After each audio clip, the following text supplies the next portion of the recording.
Hello everybody, welcome to the Daily Sip. My name is Oliver and my mission is to make you excited about organic Japanese green tea, and today we're gonna dive into two matchas, two different cultivars, so two different types of green tea breeds which are used for matcha and famously used for matcha. And this is number one Yabukita, number two Samidori. So we're gonna have two matchas here. Here the Yabukita, so the Kakitsubata, and here we have the Henta matcha from Mr. Henta and from Mr. Osada. So these are the two teas I want to dive into a little bit and explain you a little bit of background of these two tea cultivars, why they exist, where they are mostly cultivated, and then definitely we're gonna go into the tasting, and then we will have a try of both of them and see what are the taste nuances of these two different teas. So number one is the Yabukita. Yabukita, as it stands, is the cultivar that changed the Japanese tea industry. It's nowadays the most spread cultivar tea or green tea type which you can find in Japan, and this is due to the fact that this cultivar actually solved a major problem of the tea industry in Japan. As you might know, in some regions in Japan during winter time and in springtime as well, frost can be a real problem. But the Yabukita was actually developed kind of cultivar by Mr. Sugiyama Hiko Saburo. So I made here notes just to remember the name. And here he developed in 1908, so in 1908, this cultivar. And the reason was that a lot of farmers often had problems to cultivate a proper green tea, which was also frost resistant.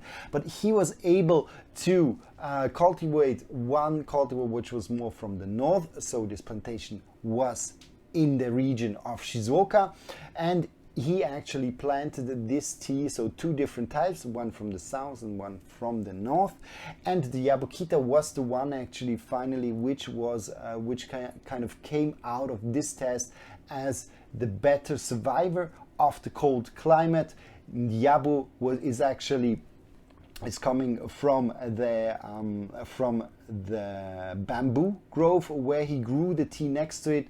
Coming out was the Yabu, so the name Yabu, which is coming from the Take Yabu, which is the name of the bamboo grove, and then he just took Yabu and Kita, meaning north, so Yabukita was one cultivar, and this was then put together as one name. And that's how the naming was developed. And finally, after a longer period of time, so after a longer time also of testing of this cultivar, in 1956 this one was then registered as the cultivar number 6 in Japan. And since then it has become quite famous, especially it was suggested in Shizuoka to be used by the farmers to have, on the one hand, a better yield, so it was giving a good yield, and it was frost resistant, solving a major issue of the farmers, especially in Shizuoka. And from then on, slowly but surely took over nearly the whole tea industry in Japan. When we talk about Shizuoka, in Shizuoka 90%, nowadays still 90% of the tea which is cultivated in Shizuoka is Yabukita. If we go to the south, it's much less. There we talk about 50 to 60%. Some sources say 40%, so it depends a little bit on the sources you rely on. So in the south, where you have a little bit less the frost topic as a major issue, there Yabukita was not so successful, but still with its nice and beautiful taste, which is kind of broad, which has a broad taste spectrum. This then brought kind of also the success of Yabukita to the south, even though it's not as widespread as in the north, as the frost problem was not such a high issue, or it is nowadays still not a high issue in the south of Japan.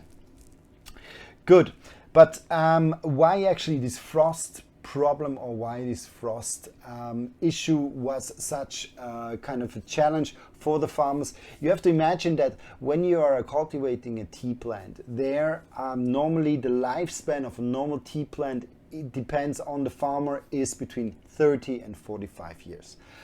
But until the plantation and the very first harvest, which is then taken, there are also 4 years in between. So alone, if you take 10 or even 15% of the whole life of the tea plant is just at the initial stage where the plant has to grow to a size where it then can be harvested. And then if you have a cultivar or a tea plant which is then frost sensitive and you have a little bit of a colder climate, so you can damage the plant further, so you have less yield in the upcoming years as well. So this is a major issue when you are a tea farmer, knowing that tea farming is already a very, very hard work to do.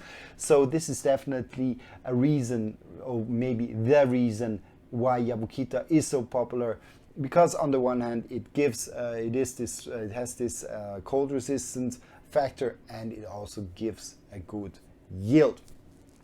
When you go a little bit to the south, and this is then number 2, which I would like to present today. So it's the Samidori. I will show you the cultivar directly color-wise. But first, a little bit of background story. So Samidori meaning clear green or clean green. That's how the Samidori, or what the Samidori name describes. And what actually in the south is quite popular in terms of taste is the cultivar Asatsuyu. Asatsuyu, also quite a frost sensitive cultivar, so it's more a cultivar which you can find in the south. But the problem also of Asatsuyu is that actually the yield of Asatsuyu is quite small. So you have on the one hand a non-frost resistance and low yield or kind of low quantity producing green tea plant. But the taste on the other hand is very beautiful. Kind of for me, Asatsuyu goes a very, very strong kind of this smooth, sweet but green kind of fresh spinachy flavor profile mixed with a nice sweetness to it. So Asatsuyu, quite an interesting, quite a good discovery. So if you ever have the chance to taste the Asatsuyu, go for it and try it out. Definitely a good discovery. But what they actually did is that Samidori is a crossbreed of Asatsuyu and Yabukita. Due to the fact that Yabukita gives a good yield and it is frost resistant, and the Asatsuyu, which has this beautiful extra kind of sweet taste, then they crossbreed these tea, and this gave the Samidori. Samidori is not as frost resistant as the Yabukita, so it's quite sensitive to frost. So it's also, when we visited in Shizuoka, so I was on the field actually of Mr. Masuda, they are growing also Samidori, but there the farmer explained us that for the field which is Samidori, the Samidori field, it was in the part of the field of the whole plantation where you had the warmest climate and the least wind exposure. So this was a very, very important point then in the cultivation of this tea, and it still is. That's why also Samidori, you often find this tea in the south. And finally, so the crossbreed of these two teas, which was made in 1969, then gave the Samidori, which is giving quite a good yield, very close to Yabukita. It's an early budding cultivar, so meaning that around 4 to 7 days earlier than Yabukita, this tea is harvested, and it has a nice sweet flavor, and it is strong, intense green color, which the Asatsuyu also gives. So let's go directly into spotting these two matchas. So let's have a look. First, Yabukita. This one here. And then we go into the Samidori. Also taking half a teaspoon. Voila. So 1 gram we will use for a 2-day session. And you can already see it in the color. This is exactly what's happened. So here, Yabukita, this one here, definitely less strong in its green color.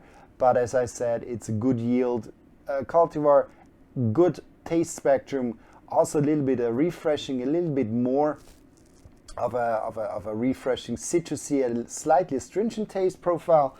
And then we have the Samidori, so very beautiful green. So maybe I just show these two again together so you can see that the Yabukita clearly has a little bit more of a slightly yellowish tone, but still nicely green. And the Samidori, and this is something also I didn't say before, it is one of the cultivars which is the richest in amino acids. Amino acids is sweetness, sweetness is less bitterness. As the amino acids, they dim down also the catechins, so the bitter particles in the tea. That's why also Samidori, it's a very smooth and sweet tea, often used also for Gyokuro or Fukamushi style tea. So a tea which is more and more coming into vogue, but it is a cultivar which is mainly seen, or which you can mainly see in the south, but still in the north there are some farmers also cultivating the Samidori.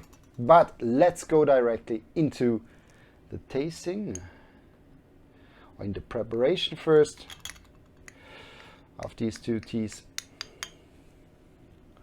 So we sift, as always, sift the matcha when you can.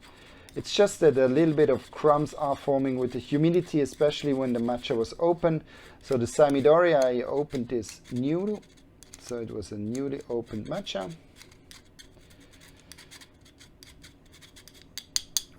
And then the Yabukita, which was already open. And here we also have a little bit more crumbs than with the Samidori, but also well stored. If it's well stored at a cool and dry place, not in the fridge as soon as it is open.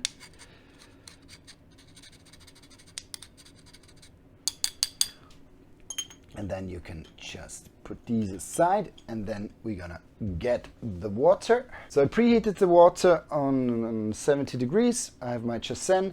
This is now a cup Chasen. You can also have the bigger one. It doesn't really matter too much. This one here is not so it doesn't have so many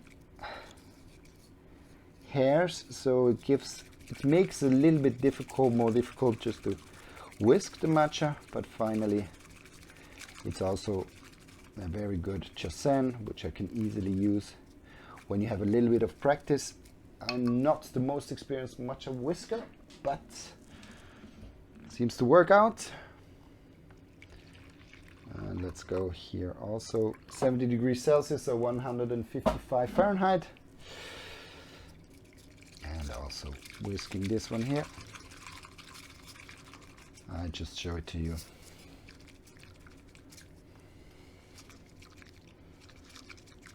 Good. So that's it. So let's get the glasses.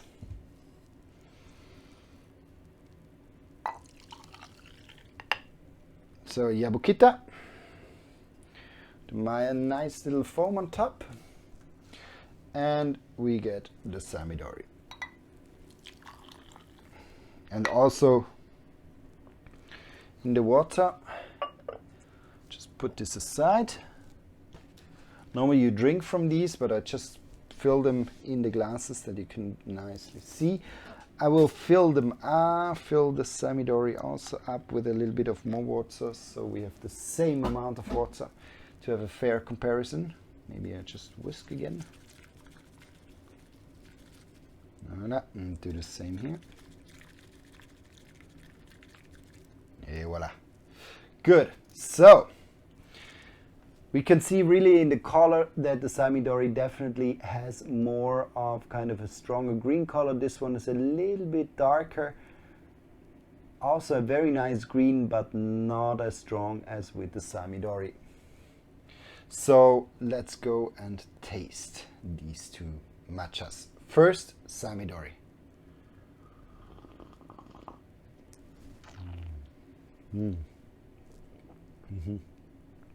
Beautiful sweetness. It's smooth. There's a slight astringency still with it. So it's kind of, it starts with a nice vegetal note, kind of first it's actually a fruitiness which is coming in, and then it's kind of changes over into nice, refreshing, grassy, vegetal, baby spinachy taste. Then going in the end in a little bit in a more of a sweetness.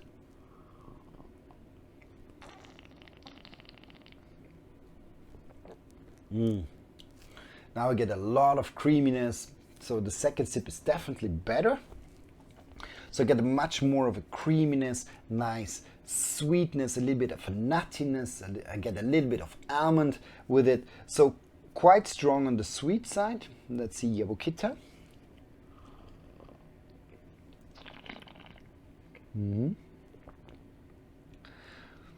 So definitely more refreshing, more citrusy, more astringent in general. Let's have a second sip.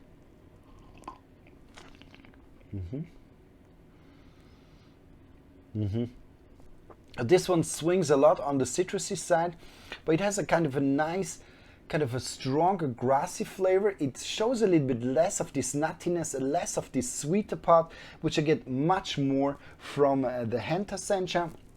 In comparisons, I would say this one here is quite on the grassy side, then mixed with a nice citrusy, a little bit of an astringency, but not too strong in terms of astringency that it's getting really bitter.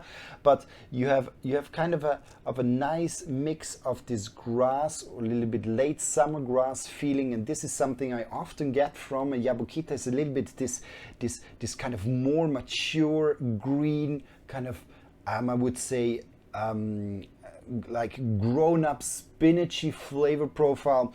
Meanwhile, with the Samidori, I get a nice sweetness, a little bit of fruitiness jumping around, then showing this kind of a little bit greener side, also like the Yabukita, but not going so strong in this mature green kind of flavor profile, but much more in kind of a baby spinach, in a lighter, in a more lighter kind of a grassy vegetal taste, and then changing over into this a little bit creamy, nutty flavor profile, and then showing much more again of this fruity side on the sweeter side of the matcha. Now this is the main difference here. I would say the Yabukita is really kind of a much more mature but more refreshing cultivar, matcha cultivar. Also very, very good if you want to do a matcha latte.